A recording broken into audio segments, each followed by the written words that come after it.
যখন আমি স্নান করে এসে দেখি যে দরজাটা যখন লক করা ছিল তখন আমি বুঝতে পেরেছি কিছু একটা হয়েছে।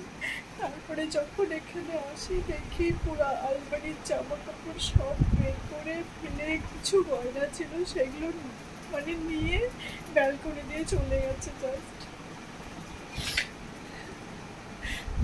গেটটা, বাথরুমের গেটটা এতভাবে লক করে দিয়েছিল যে আমি শত চেষ্টা করে খুলতে পারছিলাম না।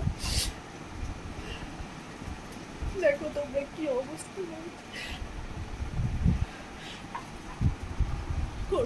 সব কিছু জিনিস এখানে সব ছড়িয়েছি।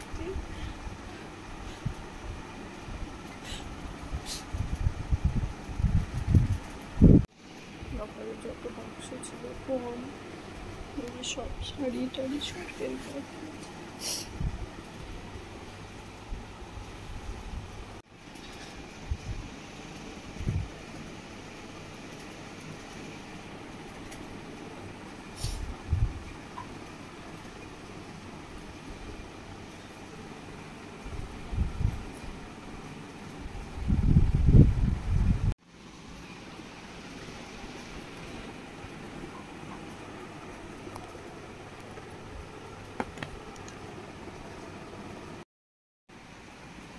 বলি মাত্র আমি স্নান করে আসি।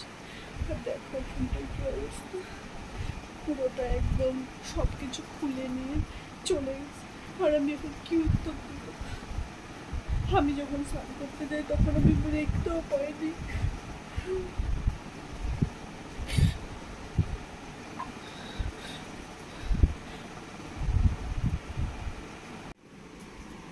এখন হচ্ছে কিছুটা শাড়ি ভাঁজ করলাম, ভাঁজ করে গোছালাম শাড়িগুলো, কারণ কতক্ষণ আর এইভাবে ফেলে রাখবো, গোছাতে তো হবেই, তাই না?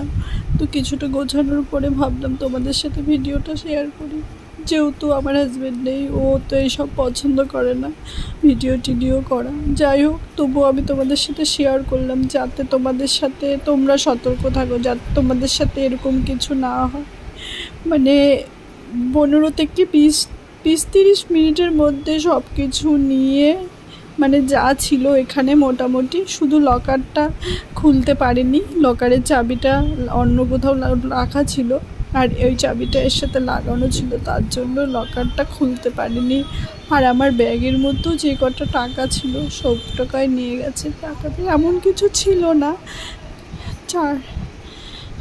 4-5 হাজার টাকার মতো কি 6,000 টাকার মতো হয়তো ছিল, আমরা যেটা গুছিয়ে রাখি সেইটুকুই নিয়েছে। আর এখানে দুটো আংটি ছিল, আর এখানে আমার একটা চেন ছিল, নতুনই কেনা হয়েছিল সেই চেনটা। আর এখানে একজোড়া কানের ছিল, সেইটাও নিয়ে গেছে। মানে শুধু বক্সগুলো রেখে। আর মানে সত্যি আমি তোমাদেরকে কিছু বলতে পারছি না। এই যে সেই ব্যাগটার মধ্যে এই টাকা কটা ছিল, একদম ফাঁকা, সব কিছুই নেই, সব কিছু টাকাগুলো উপরেই রাখা ছিল। সত্যি আর কিছু আমি বলতে পারছি না।